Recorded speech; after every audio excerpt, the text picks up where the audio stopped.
দুঃসংবাদ, গাড়ি অ্যাক্সিডেন্টে গুরুতর আহত ফুলকি দীপানি কেমন আছেন এখন? বিস্তারিত জানতে ভিডিওটি দেখুন। জি বাংলার জনপ্রিয় ধারাবাহিক ফুলকির নায়িকা দীপানি মণ্ডল গুরুতর দুর্ঘটনার কবলে। জন্মাষ্টমীর আগের দিন মুর্শিদাবাদ যাচ্ছিলেন তিনি, সঙ্গে ছিলেন কিছু বান্ধবী।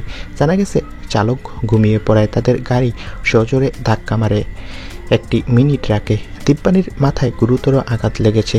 চিকিৎসকের পরামর্শে সিটি স্ক্যান করা হয়েছে, তবে সৃষ্টিকর্তার কৃপায় প্রাণে বেঁচে গেছেন সবাই। দীপানি জানিয়েছে, পিছনের গাড়িতে থাকা এক চিকিৎসক ও তার স্ত্রী ফেরেশতার মতো এগিয়ে এসে সাহায্য না করলে হয়তো অনেক বড় বিপদ ঘটে যেতে পারত। অভিনেত্রীর এই খবরে অনেকে আতঙ্কে দিন কাটায়। নৈহাটির কাছের চালকের এরকম অবস্থা কেউ মেনে নিতে পারেনি। অভিনেত্রী বলেছেন, চালককে আমরা সতর্ক করেছিলাম, কিন্তু তিনি ঘুমিয়ে পড়ে। আমরা সবাই ঘুমাচ্ছিলাম, তাই বুঝতে পারিনি। তবে অভিনেত্রী বর্তমানে সুস্থ আছে। হ্যাঁ, তেমন গুরুতর নয় তার চোট।